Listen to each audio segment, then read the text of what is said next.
Mist swirled across the Raven River, casting a ghostly haze over the old willow bridge. In the pre-dawn light, the structure of darkened stone and rusting metal looked like something out of a horror film, the perfect setting for an urban legend. Liam Carter turned up the collar of his jacket against the bitter October chill and checked the coordinates in the email he'd received. The accuracy was perfect. The unknown sender had specified not just a bridge, but a specific location. The third arch on the north side, near the eastern parapet. Who would want to lure a journalist out here in the middle of nowhere at 5 in the morning? Liam muttered, shining the torch onto the damp rocks, his breath turning into puffs of steam that dissolved into the mist. The email had arrived last. Night with no return address, encrypted IP, and a simple text. Mr. Carter, I invite you to be one of the first players. Coordinates attached. Come alone. Architect. Liam usually ignored strange messages, an inevitable consequence of working as a journalist in a small town where every other person considered himself the owner of sensational information. But something about this letter piqued his professional curiosity. Perhaps it was the mention of Willow Bridge, a place associated with one of Ravenwood's most notorious unsolved crimes. 12 years ago, Emily Donovan, a 19-year-old college student at the local college, disappeared here. She went for an early morning jog and never returned. The only clue was her sneaker, found halfway across the bridge. No body, no witnesses, no leads. The case gradually went cold, becoming one of those stories that scare newcomers to campus. Liam had just started working for the Ravenwood Chronicle, covering the search for the girl. It was his first major assignment and his first professional failure. Despite his best efforts, he was unable to dig up anything that would help the investigation. Many years have passed since then, but the unsolved gestalt of the case haunts him. The flashlight beam picked out a strange symbol on the parapet stone from the darkness, fresh, applied in black paint. A stylized mask, reminiscent of a theatrical one, with a mysterious smile. Under it, a small square QR code. What the hell? Liam pulled out his phone and pointed the camera at the code. The screen flickered, and a message appeared. Loading. The Urban Legends app. A few seconds later, the screen showed the same theatrical mask on a black background, followed by text in an elegant font. Welcome to the game, Liam Carter. You are one of the first Ravenwood explorers. Your mission is to uncover the secrets hidden behind the urban legends. Level 1. The Ghost of Willow Bridge. Activate the camera to begin. Liam's finger hovered over the button. His journalistic instinct screamed at him that this was weird and potentially dangerous. But that same instinct told him that there might be some great material here. After all, what could happen? He'd just look up the game, write a story about the latest local youth activity and forget about it. He pressed the camera button. The phone screen now showed the bridge through the lens, but with augmented reality elements added. The fog on the screen grew thicker, taking on an unnatural bluish tint. And in this fog, a silhouette appeared, the translucent figure of a young woman in a tracksuit. Liam instinctively took a step back. The image was so realistic that for a moment he felt a chill down his spine. Emily Donovan's ghost looked exactly as he had pictured her from the case photos, a slender woman with dark hair pulled back into a ponytail. She stood motionless, looking straight at Liam, and then raised her hand, pointing to the opposite end of the bridge. "Follow me," the message appeared on the screen. "Find where I lost my brooch." The figure began to move, and Liam, on some irrational impulse, followed it.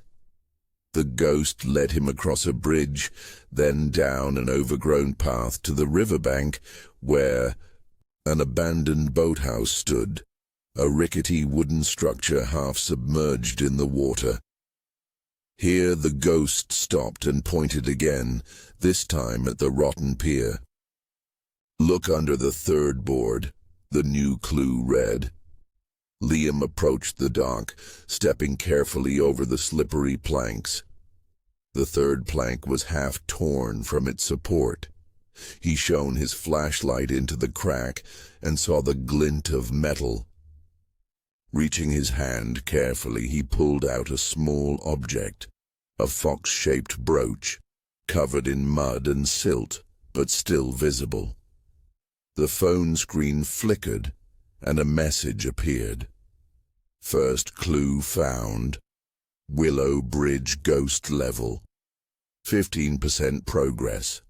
Liam." Examined the brooch closely.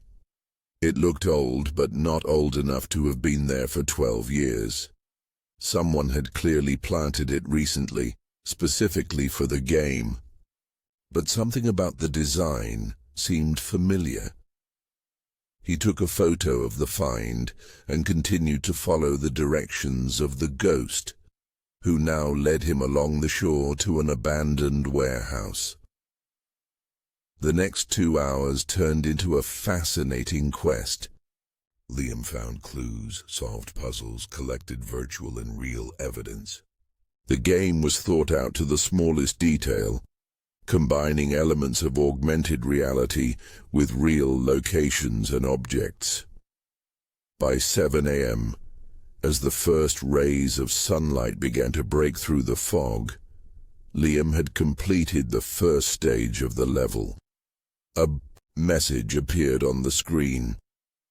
"Congratulations, you have successfully completed the introductory stage.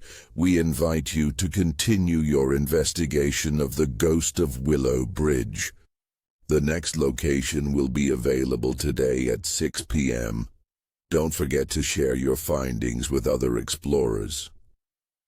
Below the message was an Invite Friends button and a QR code for distributing the app. Liam switched off his phone and looked thoughtfully at the brooch he was still holding. Something was bothering him. He pulled out a notebook and wrote down his impressions while they were fresh. The game was impressive, technically perfect, with a gripping storyline and attention to detail. But there was something unsettling about it. Some detail he couldn't quite put his finger on yet. Liam was already sketching out the article in his head as he drove back to town. Urban legends come to life. New immersive game takes over Ravenwood. A great story for the front page of Sunday's issue. The Ravenwood Chronicle was housed in an old 2-story red brick building in the center of town. Once the pride of Ravenwood, the paper had diminished in the digital age, and so had its staff. Now there were just 5 people working there, including Liam. "Carter, where have you been?" Editor-in-Chief Frank Donahue, a heavy-set man with perpetually unkempt gray hair, intercepted Liam in the hallway. "You were supposed to turn in your story on the city budget yesterday." "I've got something better, Frank." Liam handed his editor his notebook. "A new game in town, like Pokemon Go, but with local urban legends. People are going to love it." Donahue scanned the notes, his eyebrows rising steadily. And you say no one knows the developer, no official website or company? Exactly. Complete anonymity. The application is distributed only through QR codes that appear in different parts of the city. Donahue scratched his chin. That sounds suspicious, but damn, it's really interesting. Okay, go ahead. But don't forget the budget. That should be on my desk by this evening, too. Liam nodded and headed to his desk. As he walked, he noticed that several of his colleagues were already deep in conversation on their phones. The game was spreading, faster than he had expected. Sitting down at his computer, he began searching for information about similar games in other cities. Nothing similar was found. Then he tried to find information about the developer, to no avail. The application was perfectly anonymous, with no traces leading to the creator. Liam opened the old files on Emily Donovan's case. As he was looking through the crime scene photos, he suddenly froze. In one of the photos taken in Emily's room, a brooch was lying on her desk, the same fox brooch he had found this morning. Liam's heart quickened as he studied the photograph, then compared it to the brooch he had found. There was no doubt about it. It was the same design down to the smallest detail. But the most disturbing thing was that the brooch was never mentioned in any public reports about the case. Liam knew this for sure because he wrote all the articles about Emily's disappearance. Information about the brooch was only available to the police and Emily's loved ones. How could the game developer know about this detail? Liam sat back in his chair, feeling a chill run down his spine. What had started out as a funny story for a Sunday afternoon had suddenly taken on a much darker tone. He pulled out his phone and opened the Urban Legends app. The main screen now displayed a map of Ravenwood with 5 locations marked, corresponding to the 5 levels of the game. The Ghost of Willow Bridge, the house with the red door, the man in the grey coat, Whispering Forest, Collector. Liam frowned as he studied the titles. Each one sounded familiar, not just like urban legend, but like an echo of a real incident he had once covered in a newspaper. The house with the red door. The murder of the Baker family 8 years ago. Unsolved case. The man in the grey coat. A series of art thefts from a local museum 5 years ago. The perpetrator has not been found. The Whispering Woods. The disappearance of 10-year-old Tommy Fisher 3 years ago. His body has not been found. And the Collector. Liam couldn't remember the crime associated with that name. But something told him it had a basis in reality. He opened a new document and began to list every unsolved crime in Ravenwood over the last 15 years. The picture that began to emerge gave him a chill. All the levels of the game, all the urban legends, corresponded to real unsolved cases. Someone created a game based on real crimes. And that someone had information that was not available to the public. Liam picked up his phone and dialed a number he hadn't used in years. Detective Chen. This is Liam Carter from the Chronicle. We need to talk. It's about the Emily Donovan case and more. Detective Maya Chen looked exactly as Liam remembered her. A short woman with short black hair, a piercing gaze, and a permanently tense line on her lips. The only differences were a few new wrinkles around her eyes and silver threads in her hair. They met in a small cafe on the outskirts of town, far enough from the police station to avoid unwanted attention from Maya's colleagues. "I'm listening, Carter," she said, not even touching her coffee. "What's so important about a 12-year-old case?" Liam took out the brooch and placed it on the table. "Do you recognize it?" Maya froze, her eyes widening. "Where did you get this?" "Found this morning near the old boathouse by the Willow Bridge, part of the new game that came to town." He briefly talked about urban legends, showed the application on his phone, and explained his suspicions about the connection between the game's levels and real crimes. Maya listened without interrupting, but with each word, her face became more and more tense. "This is not a copy," she said finally, pointing to the brooch. "This is an original, Emily Donovan's brooch, which was listed among her belongings but was never found." "How is that possible?" Liam leaned forward. "She's been there for 12 years. "No," Maya shook her head. "It wasn't there. We searched the entire area around the bridge, including the boathouse, several times. Someone planted it there recently, especially for your game." They were silent for a moment, taking in the situation.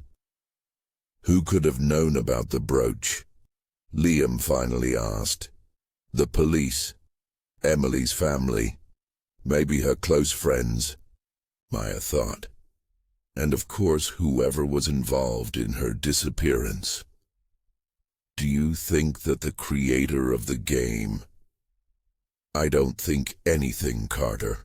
So far we only have a strange coincidence and suspicious play. Not enough to start an official investigation." "But will you check other levels? Other crimes?" Maya looked at him carefully. "I'll see what I can do. Unofficially. And for now, keep this to yourself. No articles about the game's connection to real crimes, got it? If you're right, and the game's creator is indeed connected to these cases, publishing it might scare him off." Liam nodded, although he was reluctant to withhold the information. It went against his journalistic principles. But Maya was right.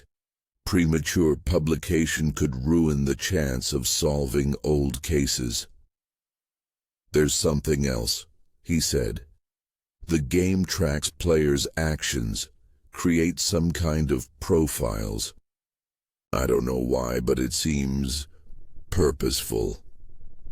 Like someone is looking for specific people." Maya frowned. "Or tests them. Checks for something. They agreed to keep each other updated on any new discoveries, with Liam promising to continue playing the game to avoid suspicion and Maya to check for links between other levels and real crimes." As they parted, Maya held his hand. "Be careful, Carter. If you're right, and there's someone involved with unsolved crimes behind this game, you could attract some unwanted attention." Liam nodded, but deep down he felt not fear, but excitement. For the first time in his many years of working at a small-town newspaper, he was on the trail of a real big story, a story that could have cost him his life. By evening, urban legends had become the main topic of discussion in Ravenwood. Social networks were filled with screenshots from the game, theories about its origins, tips on how to complete levels. Several dozen people were already actively playing, forming groups to solve puzzles together. One particularly notable figure was Zoey Parker, a 25-year-old programmer who had created an online forum to coordinate players.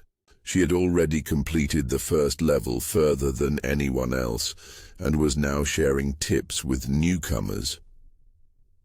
Liam registered on the forum under a pseudonym and began to study the discussions. Most players perceived urban legends simply as an exciting entertainment, unaware of the possible connection with real crimes. They admired the quality of the graphics, the detail of the locations, the complexity of the puzzles. But some of the comments made him wary. One user, Ghost Hunter, wrote, "Has anyone noticed that Emily's ghost looks exactly like the photos? Even the mole on her neck is in the same place. Where did the developers get such details?" Another user, Shadow Seeker, responded, "And the locations are way too precise. It's like someone was there the day they disappeared and remembered every little detail." Liam took screenshots of these comments and sent them to Maya. Then he opened the app. There were 10 minutes left until the next location of the first level was activated. At 18, a new message appeared on the screen. "Explorer, your journey continues. Next location, an old well in the forest behind the city cemetery. Hurry, you only have an hour before sunset." Liam quickly packed up and headed to the designated location. Along the way, he noticed several other players heading the same way, mostly young men with their phones at the ready. The old well was located in a remote part of the forest, where even the locals rarely wandered. The stone structure, half destroyed by time, overgrown with moss and ivy, looked ominous in the gathering twilight. Liam activated the camera in the app. Emily's ghost appeared next to the well, pointing at something inside. The text on the screen read, "Here lies the truth. Find what was hidden." Several other players had already gathered around, pointing their phones at the well, discussing the clue.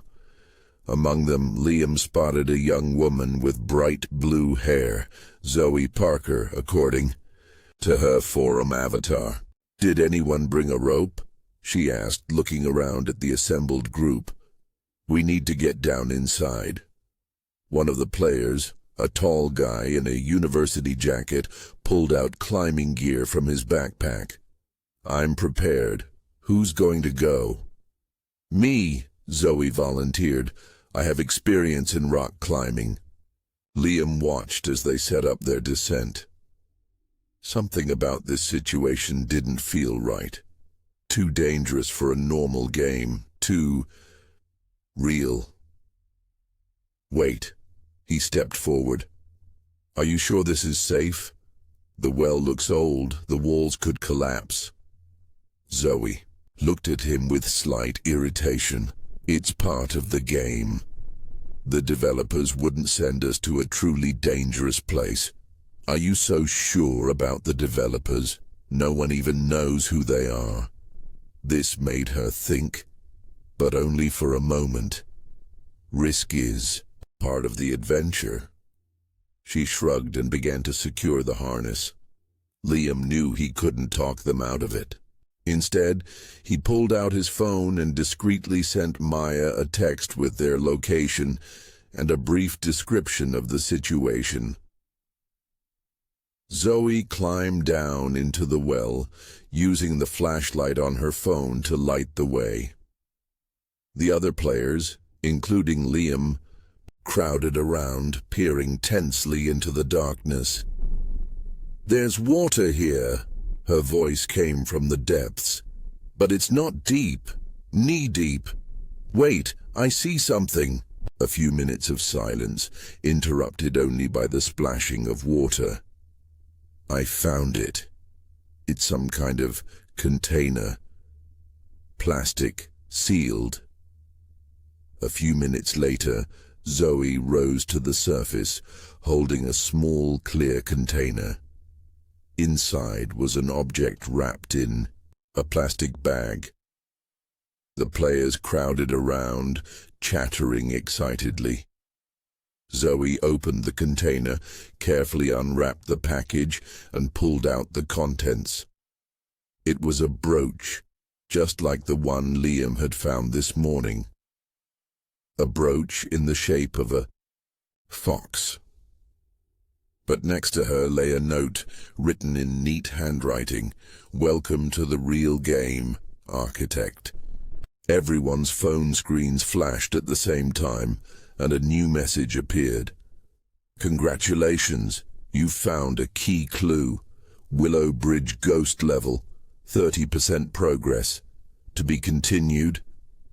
Liam stared at the brooch, feeling a chill run down his spine. It wasn't a copy, not a replica.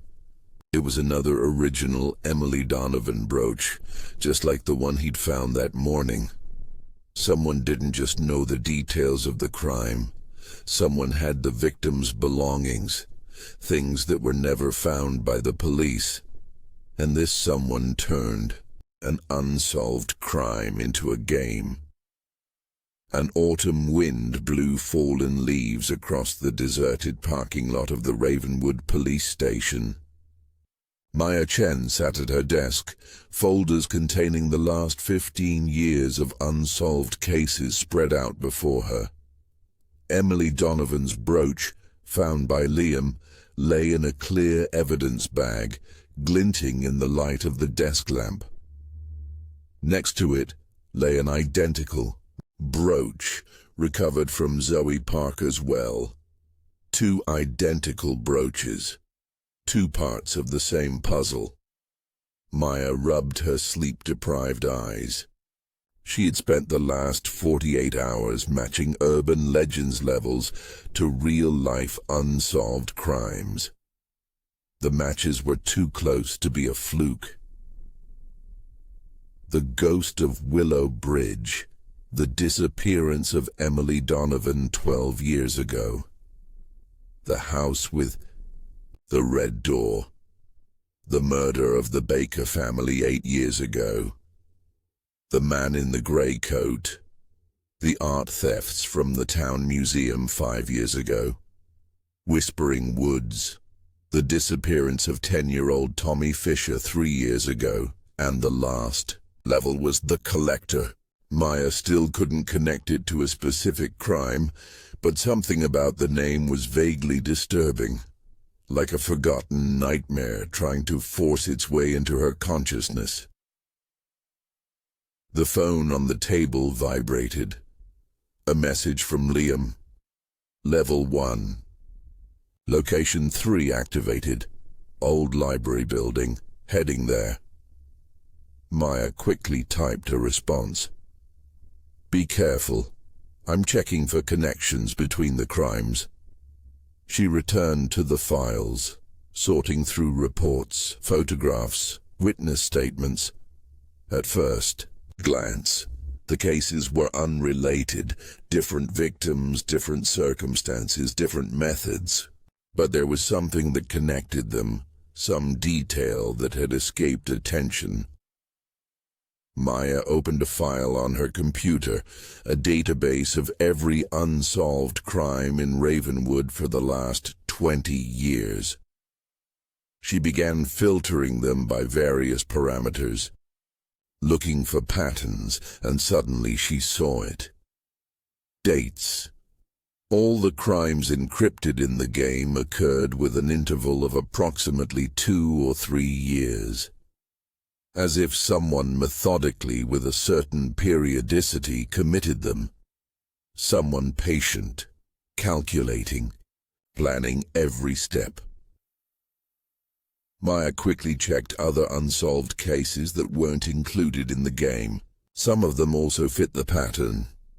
They were probably committed by the same person, but for some reason weren't included in urban legends. She picked up the phone and dialed the number of her former partner, now working in the police department's archives. "Jack, this is Maya. I need your help. Please check all the unsolved cases from the last 15 years. Look for anything related to collecting, hoarding, maybe stealing souvenirs from the victims." Liam Carter stood in front of the abandoned old city library, built at the beginning of the last century and closed 5 years ago due to its poor condition. The stately neo-Gothic building, with its stone darkened by time and its stained glass, windows broken, looked like a set for a horror film. He wasn't the only player there. About a dozen people were already milling around the entrance, the Urban Legends app activated on their phones. Among them, Liam spotted Zoey Parker, her blue hair unmistakable.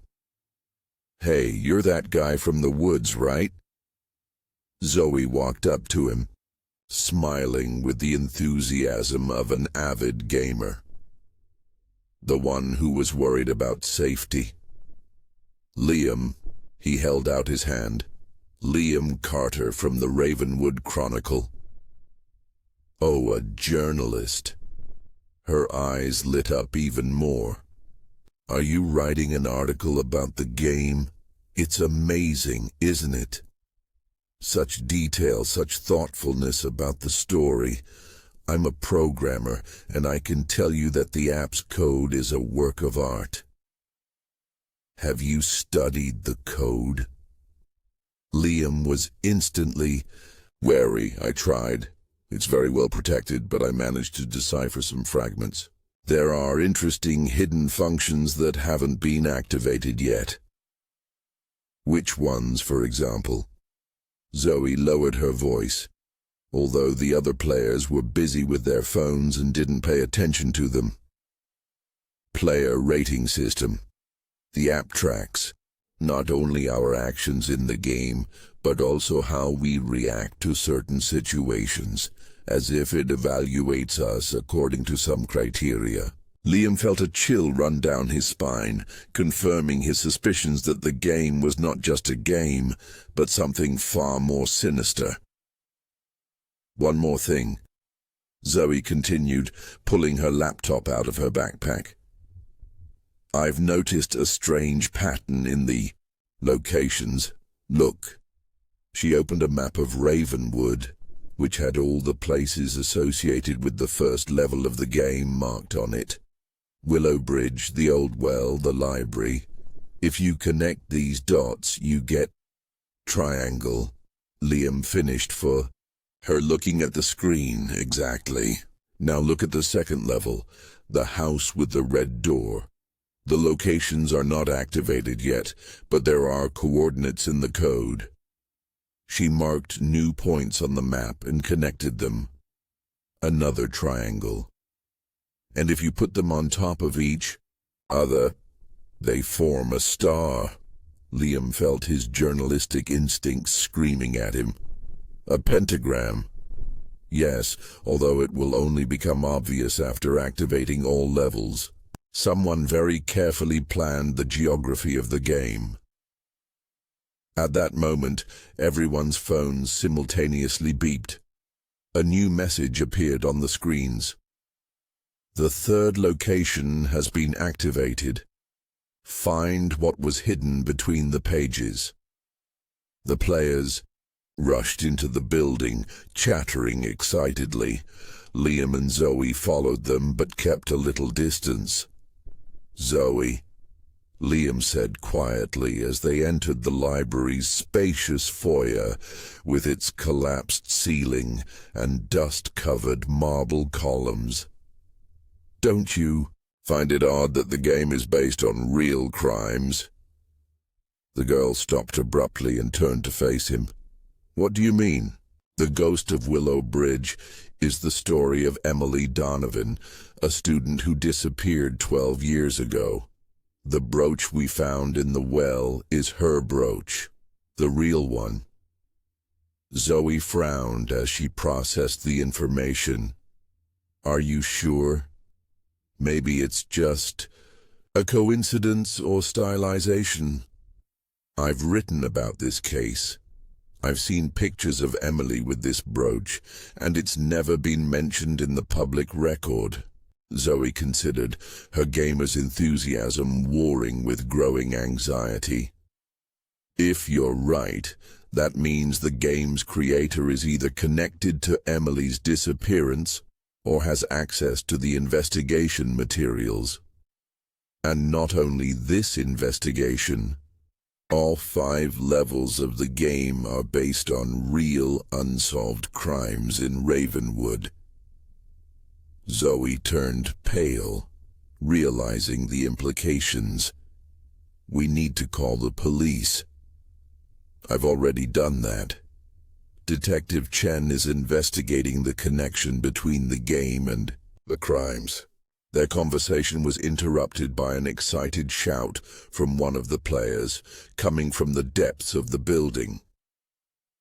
Everyone rushed towards the sound, making their way through corridors littered with books and debris to the main reading room. There, in the center of the room, stood a young man holding an old leather-bound book. The pages were open, and between them lay an object that glittered in the beam of the flashlight, another brooch in the shape of a fox. But this time there was a photograph next to her, an old Polaroid of Emily Donovan, alive, smiling, standing on Willow Bridge. On the back of the photograph was a note written in neat handwriting. Some ghosts never rest. Some legends never die. Architect. The phone screens flickered and a new message appeared. Congratulations. You have found a key clue. The Ghost of Willow Bridge level, 45% progress. Liam picked up the photograph carefully, being careful to only touch the edges. The picture looked old, but not old enough to have been taken 12 years ago. More like a recent pastiche of an old photograph. But the most disturbing thing was that in the background, almost merging with the shadows, a figure in a grey coat was visible. Blurred, indistinct, but definitely watching Emily.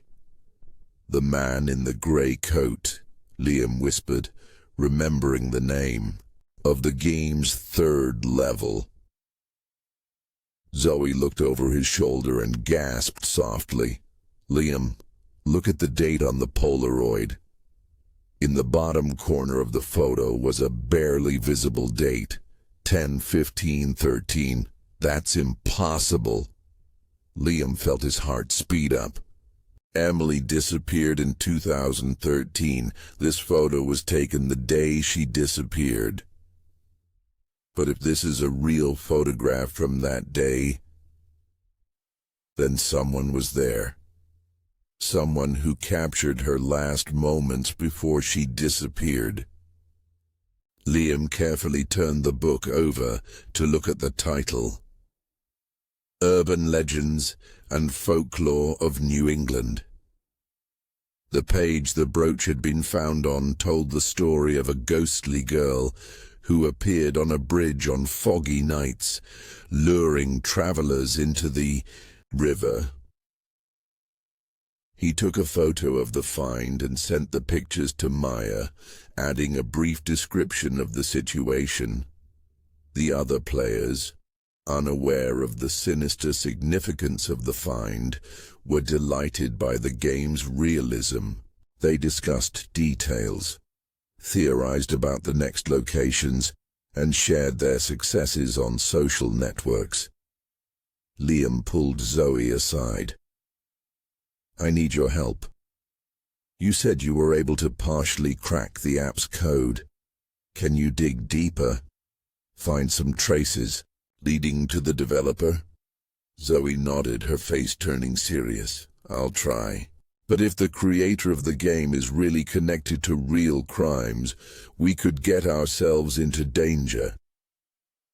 We're already in danger, Liam replied grimly, since we became part of this game. Adrian Frost watched the proceedings in the library through a system of miniature cameras placed at strategic points throughout the building. His thin lips curved into a semblance of a smile when he saw Liam's reaction to the photograph he had found. The journalist turned out to be smarter than he thought. He had already linked the game to real crimes, had already involved the police. This made the game more interesting, but also more dangerous. Adrian glanced at the other monitor, which displayed player profiles with their ratings and psychological characteristics automatically compiled based on their actions in the game. Liam Carter. High level of analytical thinking, tenacity, propensity to take risks in order to achieve the goal. Potential protagonist, Zoey Parker. Technical talent, curiosity, ability to see hidden patterns. Potential catalyst. Maya Chen. Not an active player, but involved in the investigation. Methodical, rule-bound, with hidden emotional vulnerability. Potential antagonist or victim, Adrian made notes in his notebook. The game was going exactly as he had planned. The first pieces had taken their places on the board. Now it was time to pick up the pace, raise the stakes. He opened the application manager and activated the next phase of the first level, the fourth location of the Ghost of Willow Bridge, an abandoned house on the outskirts of the city, where Emily's family once lived. Then he picked up the phone and dialed a number. Everything is going according to plan, he said when the other end answered. Carter has already linked the game to real crimes. Detective Chen has begun an investigation. A pause as he listened to the answer. No, it's not a problem. On the contrary, it makes the game more authentic. They think they're solving a mystery, but in reality they're just following a script. Another pause. Yes, I understand the risks. But isn't that the whole point? The real game only begins when the stakes become deadly. He hung up and turned back to the monitors. One of them displayed a map of Ravenwood, with the locations of all 5 levels marked. Linked together, they formed a complex symbol. Not just a pentagram, as Zoey assumed, but something far more ancient and sinister. A sign that was supposed to end at the central point, at the place where the final act of its many years of production would take place. Adrian smiled at the framed photograph of Emily Donovan on his desk. There were other photographs next to it. The Baker family, the stolen art, a young Tommy Fisher, and another photograph, older and faded with time, of a young woman with a boy of about 10, both smiling at the camera against the backdrop of the Willow Bridge. Soon, Mom, Adrian whispered, gently touching the face of the woman in the photograph. Soon they will all know what really happened, and then the game will be over. Maya Chen stood in the police department's filing room, surrounded by boxes of old case files. Her former partner, Jack Morrison, a grey-haired man with a perpetually tired look, had just brought her the file she had requested. Here, I found it. The case of the missing souvenirs 2010. Not sure if it's what you're looking for, but there's a mention of collecting in there. Maya opened the folder. A series of thefts from the homes of victims of unsolved crimes. Nothing valuable was missing. Only personal belongings, photographs, small souvenirs. The police then wrote it off as the actions of looters or unhealthy fans of crime stories. "Is there a list of the victims?" Maya asked, turning the pages. On the third page, she found the list and froze. The Donovan family, Emily's parents, the Baker family, relatives of the murdered family, the City Museum, after the art theft, the Fisher family, after Tommy's disappearance. All the victims were connected to crimes that have now become levels in the game, urban legends. Jack. It was 15 years ago. Who was investigating? Detective Ross. But he died 3 years ago. Heart attack.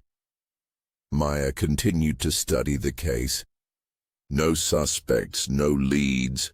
The theft stopped as suddenly as they began. What about other unsolved cases? Anything to do with collecting, hoarding? Jack scratched his chin, thinking. There was one strange case about 20 years ago, not exactly unsolved. The criminal was caught, but he committed suicide in a pre-trial detention cell. What's the matter?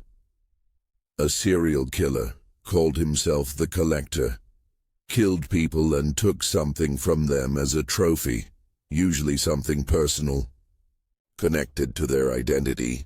Maya felt a chill run down her spine. Collector. Like the 5th level in the game. What? Nothing. Can you find this case? Jack nodded and disappeared into the archive shelves. He returned 10 minutes later carrying a dusty box. Here's the case of Robert Frost, aka the Collector. 5 confirmed murders, possibly more. Maya opened the box and began to look through the materials. Crime scene photographs, forensic reports, witness statements, and a photo of the killer himself.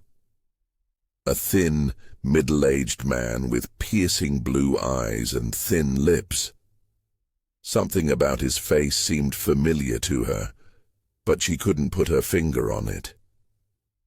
She continued reading. Robert Frost was a school teacher, a respected member of society. No one suspected that behind the facade of normality lurked a serial killer until he was accidentally caught in the act. In his cell, he left a suicide note. "The game will not end with me. My heir will continue the collection." Maya turned the page and saw a photo of Frost's family. He, his wife, and their young son, about 10 years old. They stood in front of the Willow Bridge, all smiling at the camera. The son's name was included. In the photo caption, Adrian Frost. Maya's phone vibrated with the text from Liam with photos of the library find. She studied the pictures carefully, especially the one of Emily with a blurry figure in the background. She then returned to the collector's case and compared the Robert Frost photograph with the blurry silhouette in Emily's picture. The resemblance was undeniable. But Robert Frost had been dead for 20 years. Who was standing on the bridge the day Emily disappeared? Maya quickly typed a message to Liam. I found a connection. All the crimes may be connected to the Collector, a serial killer who operated in Ravenwood 20 years ago. His son, Adrian Frost, may be the creator of the game. Be extremely careful. Then she searched the police database for Adrian Frost. No arrests, no arrests. Last known entry to tech 15 years ago. After that, nothing. It is as if the person had disappeared or had deliberately erased all traces of his existence. Maya picked up the phone and dialed the police chief's number. "Sir, I need a search warrant and a backup team. I have reason to believe that a series of unsolved crimes in Ravenwood are linked to one man, Adrian Frost, son of serial killer Robert Frost." A pause as she listened to the answer. "No, sir. I have no direct evidence. Only circumstantial evidence and a computer game." Another pause. "I understand, sir, but people could be in danger. The game is attracting more and more participants, and if Frost is really behind it..." She listened to the answer, her face becoming more and more tense. "Yes, sir. I will continue collecting evidence." Maya hung up and slammed her fist on the table in frustration. Without direct evidence, the boss wouldn't issue a warrant or allocate people. And direct evidence could only be obtained by finding Adrian Frost and his lair, a vicious circle. She picked up the phone again and dialed Liam's number. "Carter? It's Chen. I need your help, and your programmer friends too. We need to find Adrian Frost, and we need to do it before the game moves on to the next level." Liam and Zoey were sitting in a small cafe near the library, hunched over the girl's laptop. After Maya's call, they decided to join forces to find the creator of the game. If Adrian Frost really was behind urban legends, he should have left some traces, Zoey said, her fingers flying across the keyboard. No one could create such a complex game on their own without leaving a digital footprint. She worked on cracking the app's security, trying to get to the source code and find information about the developer. "Here, look." She pointed to the lines of code on the screen. "That's the programmer's signature. Developers usually leave these marks on their code, like artists sign their paintings." Liam leaned closer, peering at the screen. "AF Architect," he read. "AF, Adrian Frost?" "Most likely. And Architect is how he signs his messages in the game." Zoey continued her search, delving deeper into the app's code. There are hidden features that haven't been activated yet. Some special levels that are only available to select players, and a rating system that selects these players based on their actions and decisions. "It's like he's looking for someone in particular," Liam said, thoughtfully. "Or testing players for something?" "Exactly. And something else weird. There are references in the code to some final event called Legacy. It should happen after completing all 5 levels." Liam's phone vibrated. A new message had arrived on the Urban Legends app. "The 4th location has been activated. The house where nightmares begin. Find what was hidden in the walls." The message included coordinates. An abandoned house on the outskirts of town where Emily Donovan's family once lived. "We should go there," Liam said, standing up. "But first, let's warn Maya." He quickly typed out a message to the detective informing her of the new location and their intention to check it out. "Are you sure this is safe?" Zoey asked, closing her laptop. "If Frost really is a serial killer like his father, that's why we have to go." Other players are already heading there, unaware of the danger. We can't let anyone get hurt. Zoey nodded, her face filled with determination. Okay, but let's be extremely careful. They left the cafe and headed for Liam's car. The sky above Ravenwood was overcast, promising a thunderstorm. The town seemed to hold its breath, awaiting the next act of a dark spectacle directed by the man who turned real crime into a game. A man who may have committed these crimes himself. Architect, collector, Adrian Frost. The game was moving to a new level, and the stakes were becoming deadly high.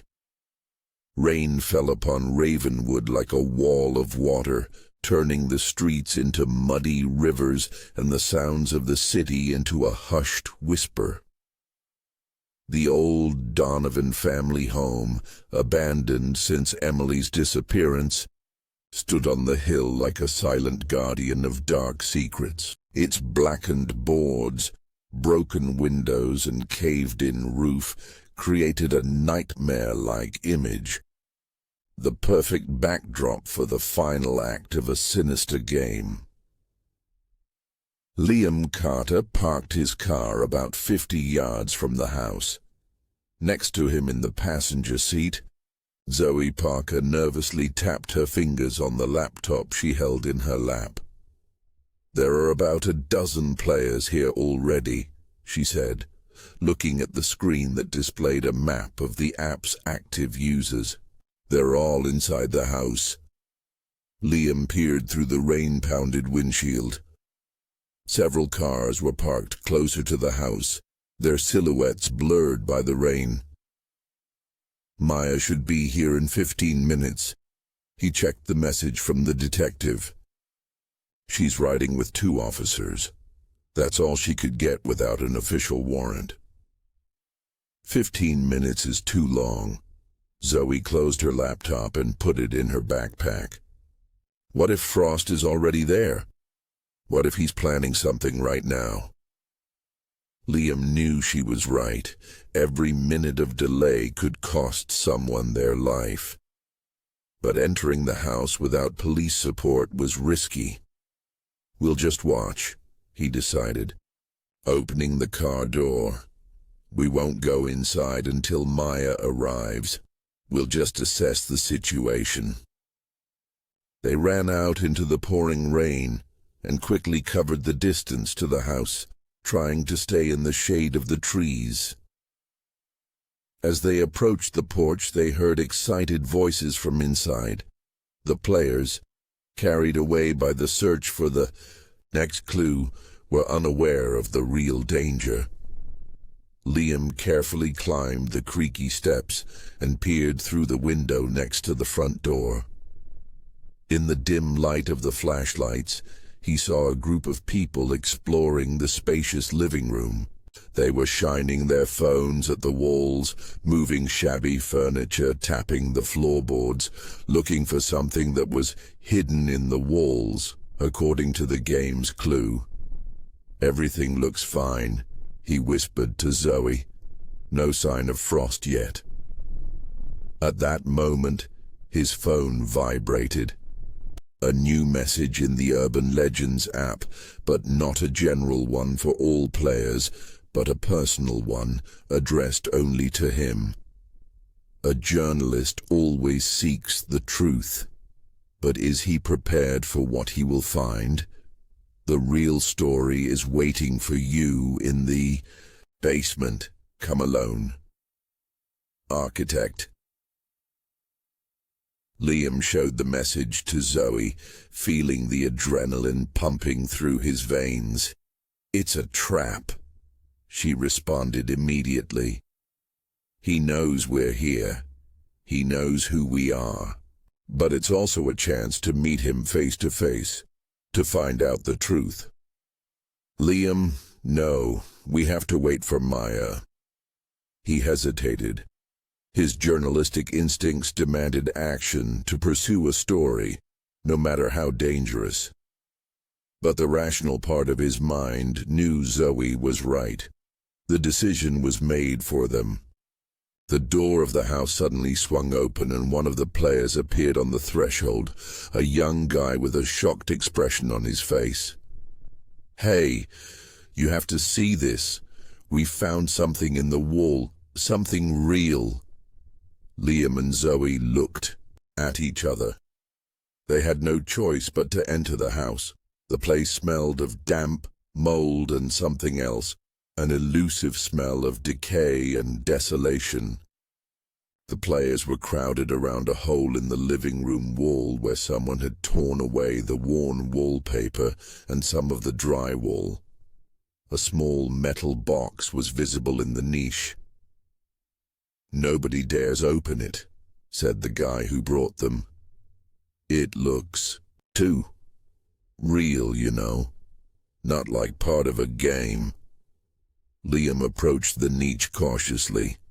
The box was old, aged, but the lock on it looked new. "Step back, everyone," he said, taking a handkerchief from his pocket to avoid leaving fingerprints. "This could be important evidence." "Evidence?" asked a girl from the group of players. "Are you from the police?" "I'm a journalist, and this game, it's based on real crimes." A worried murmur ran through the crowd. Some players stepped back, suddenly realizing the potential danger of the situation. Liam carefully removed the box from its niche and placed it on the floor. The lock was not locked. It opened easily at the touch. Inside were 3 items: another fox brooch, an old key, and a photograph. This time the picture was clearer. Emily Donovan on Willow Bridge, and behind her, no longer blurry, was the distinct figure of a man in a grey coat. His face was partially hidden in shadow, but Liam could make out sharp features and thin lips, curved into the slightest of smiles. On the back of the photograph was the caption, "The final act begins where the first ended. Midnight, Willow Bridge. Come alone, or the story will remain unfinished." "It's him," Zoey whispered, peering over Liam's shoulder. "Adrian Frost." Liam turned the key over in his hands. It was old, heavy, with an intricate pattern on the beard, the kind used for doors in old buildings. "This is a key to something important," he said. "Perhaps to where Frost keeps his trophies." At that moment, the lights of the flashlights and phones suddenly went out, plunging the house into pitch darkness. The players' frightened cries were heard. "What's happening? My phone doesn't work." "Is this part of the game?" Liam felt a hand grab his wrist, Zoey's judging by her slender fingers. "We need to get out of here," she whispered. "Now." But it was too late. The front door slammed shut, and then a mechanical voice echoed through the house. "Welcome to the final level, players. The rules are simple. Find the exit before the house becomes your grave. You have 30 minutes. The clock is running." Immediately after this, a strange hissing sound came from the basement, and the air was filled with a pungent smell. "Gas!" someone shouted. "He let gas into the house!" Panic set in. Players rushed to the doors and windows, but found all exits blocked, doors locked, windows boarded up with sturdy metal sheets that had previously been cleverly disguised as shabby wooden shutters. Liam kept his cool, quickly assessing the situation. The house had been turned into a death trap, and they were running out of time. "Everyone up to the second floor," he commanded. The gas is heavier than air. It will accumulate below. Zoey, try to get the phones working again. We need to contact Maya. The group hurried up the creaking stairs as the smell of gas grew stronger. On the second floor they found several bedrooms, dusty and abandoned, but with windows that could probably be broken. It's no use. Zoey tried desperately to turn on her phone. He's using some kind of signal jammer. All electronic devices are blocked. Liam walked over to the window and tried to break the glass with a chair, but discovered that behind the seemingly ordinary glass was a strong plexiglass. He thought of this all along, Liam muttered. Been planning this for years. At that moment it dawned on him. He took out the key he found in the box. It's not just a trophy, he said. It's a key to some kind of exit. It's part of his game. Began to look around the room, looking for a keyhole that might fit the ancient key. The other players followed his example, exploring other rooms. "Here," Zoey called from the next bedroom. "I found something." Liam hurried to her. In the small room which, judging by the remains of furniture, once belonged to Emily, Zoey discovered a strange panel in the wall, cleverly disguised as ordinary wallpaper. In the center of the panel was an antique keyhole. Liam inserted the key, holding his breath. It was perfect timing. He turned the key and the panel slid silently aside, revealing a narrow passage. A secret passage. One of the players breathed, like in a horror movie. "This could be another trap," Zoey warned. "We don't have a choice," Liam replied, feeling the smell of gas getting stronger even on the second floor. "Let's go."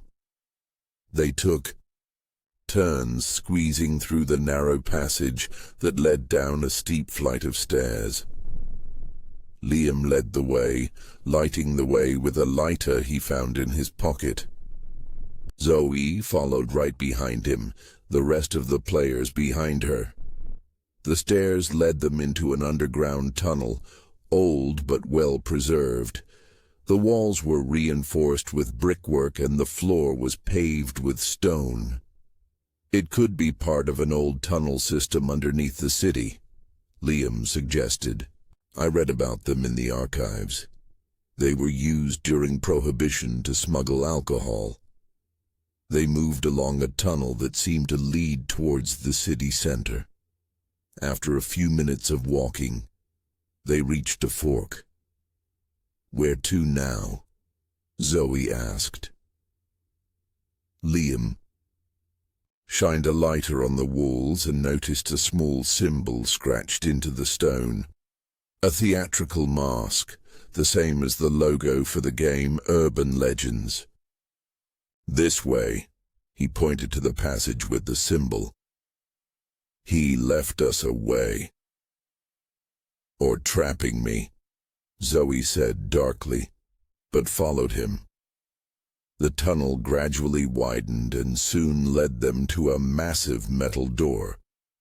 It had the same symbol on it, a theatrical mask. "This must be the way out," one of the players said hopefully. Liam wasn't so sure. Something about this situation felt too staged, like they were following a script written by Frost. He pushed the door, which gave way unexpectedly easily. Beyond it was a large room, dimly lit by emergency lights. As they entered, the door clanged shut behind them. They found themselves in the basement of an old theater, the same one that was marked on the game map as the final location of the 5th level, the Collector. "Welcome to the final show," A voice came from speakers hidden in the walls. "You have passed all the tests and earned the right to know the truth." A spotlight came on in the center of the room, illuminating the figure of a man in a gray coat. Adrian Frost himself.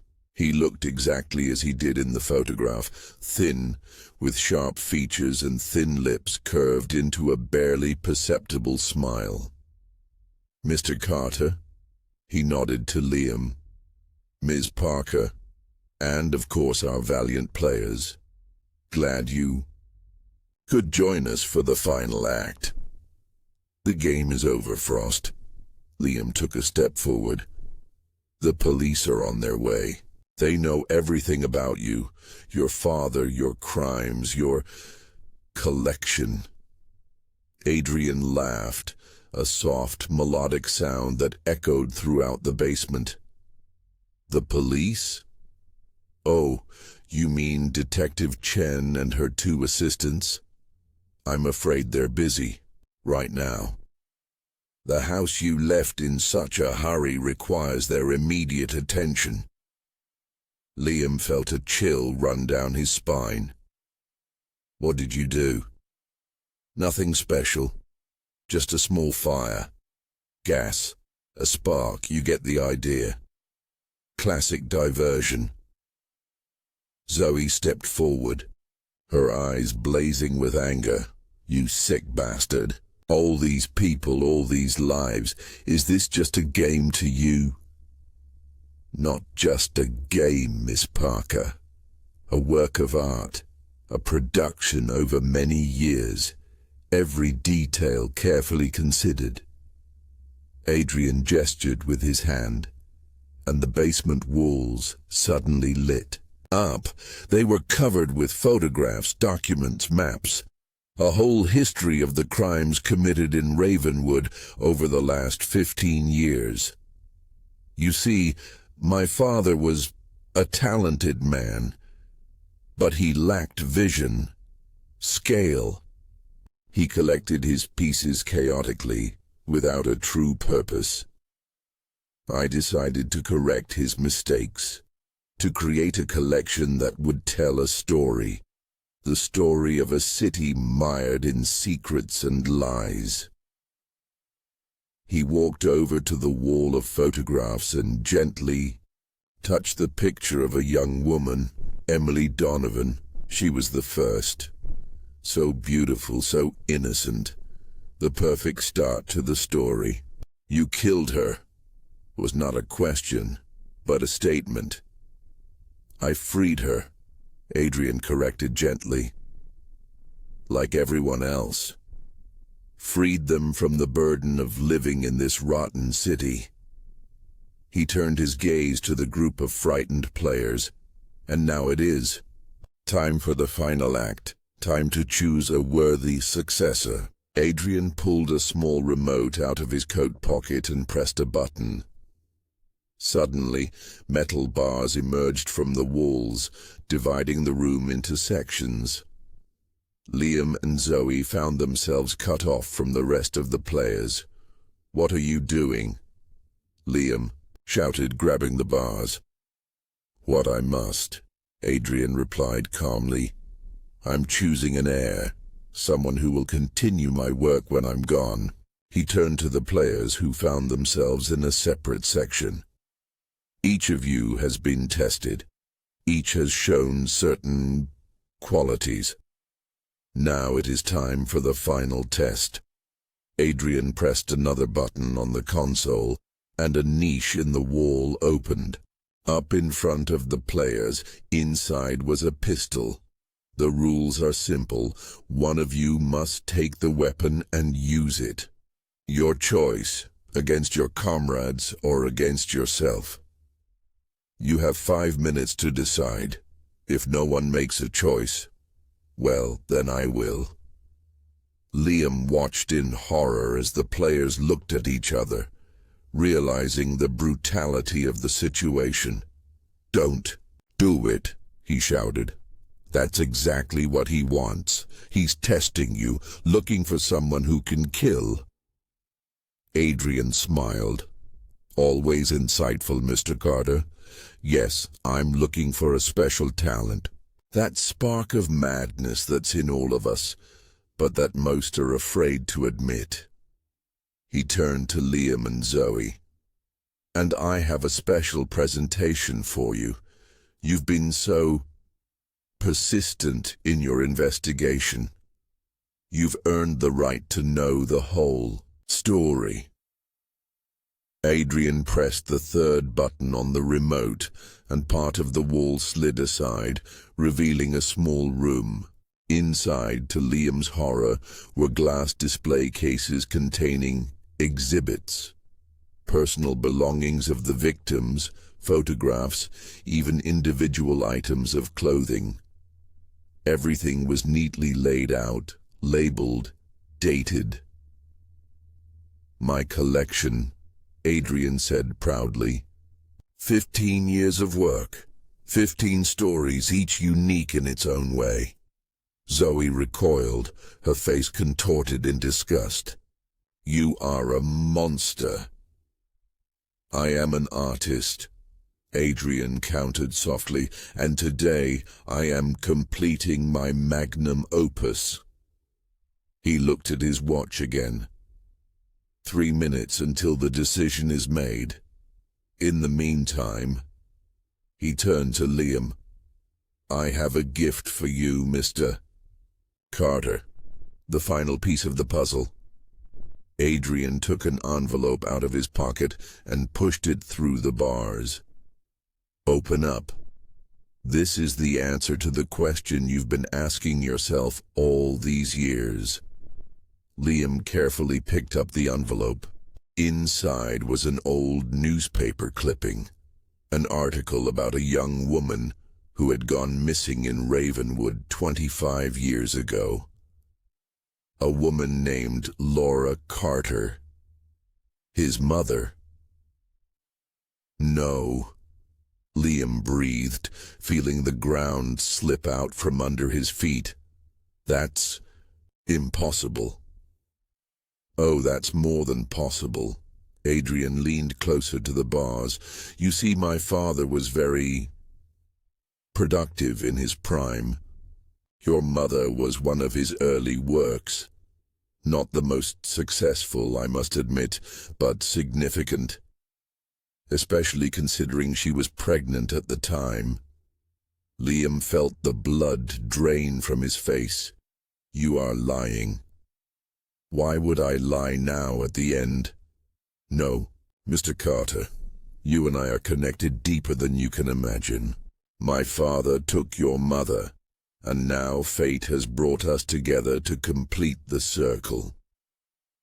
At that moment, a shot rang out from the players' section. Liam and Zoey turned sharply to see one of the players, a young guy in a varsity jacket, holding a gun. But he wasn't shooting at the others. He was pointing the gun at himself. No, Liam shouted, but it was too late. The guy pulled the trigger and the bullet went through his temple. He collapsed on the floor, blood spreading across the concrete. Adrian watched the scene with an expression of mild disappointment. Not quite what I was hoping for, but an interesting choice. The rest of the players were screaming, some were crying, pressed against the far wall as far away from the body and the gun as possible. You are a monster, Zoey whispered, her voice shaking with rage and fear. I'm simply showing people their true nature, Adrian said philosophically. Some choose self-destruction. Some choose murder. Some choose inaction. Each choice says something about the person. He looked at his watch again. Well, our time for the show is drawing to a close. The police will be here soon. Even this carefully planned diversion won't keep them away for long. Adrian pulled another item out of his pocket. A small silver key. One last gift, Mr. Carter, the key to the locker at the bus station. There you will find all the evidence you need to solve our crimes. A full confession, details only the killer would know. My gift to the city that was the stage for my greatest work." He threw the key through the bars and Liam caught it automatically. "Why?" was all he could ask. "Because every story must have an ending," Adrian answered simply. "And because I am ill, Mr. Carter, terminal brain cancer. I have months, maybe weeks, to live. But I don't want my work to be forgotten. I want the world to know what Adrian Frost did." He took a step back and pulled a small pistol out of his pocket. "And now, if you will excuse me, I must conclude my speech. As Shakespeare said, all the world's a stage, and the men and women but players." "Stop!" Liam shouted, but Adrian already had the gun to his temple. "The game isn't over with me, Mr. Carter," he said with that same easy smile. "It's just beginning." The gunshot echoed through the basement. Adrian Frost's body fell to the concrete floor, blood pooling around his head like a dark halo. In the silence that followed, Liam heard the distant wail of sirens. The police were approaching. He looked at the key in his hand, then at Adrian's body, then at the horrified players behind bars. The game was over. But something told him that this was not the end of the story. 3 days later, Liam sat in Detective Maya Chen's office, looking through the materials found in the locker at the bus station. As Adrian had promised, there was a full confession, detailed descriptions of every crime he had committed over 15 years, photographs, dates, names of victims.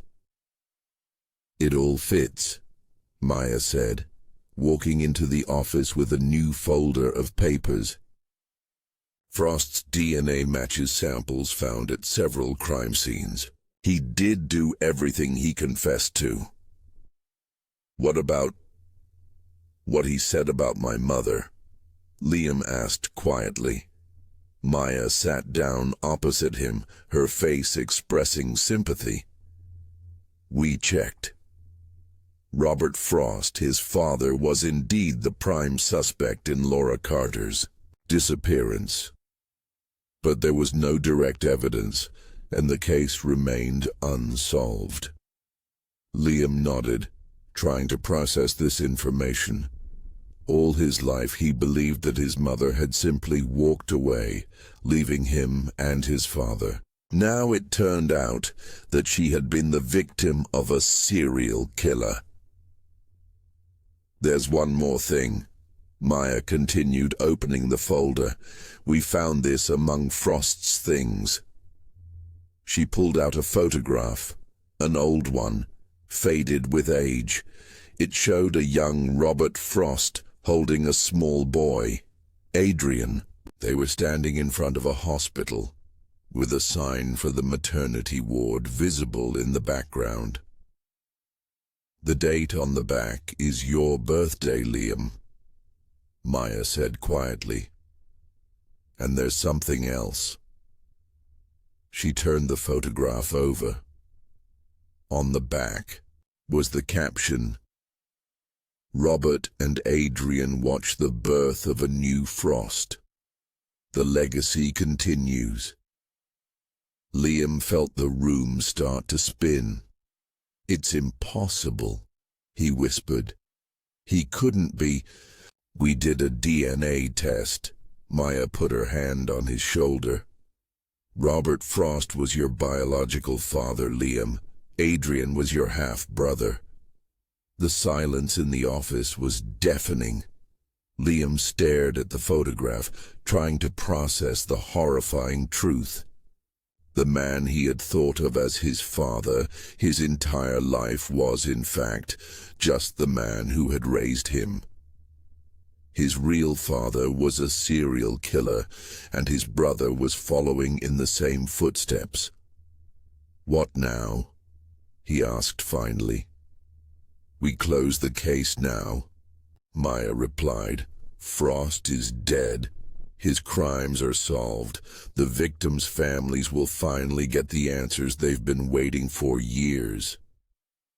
Liam nodded, but something was bothering him. Adrian's last words echoed in his head. "The game won't end with me.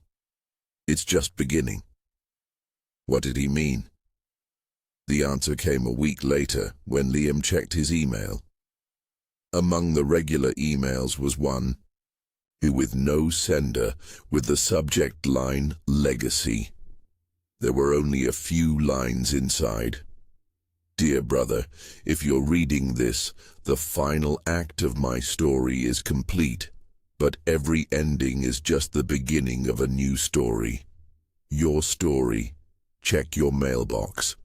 There you will find the key to the vault, where I left a special gift for you. Our family heirloom. The blood doesn't lie, Liam. You are Frost. And deep down, you know the legacy must go on. The game is just beginning. Your brother, Architect." Liam closed the letter, feeling the cold sweat on his forehead. He wanted to delete it, forget it, pretend he never saw it. But something stopped him. Curiosity? Fear?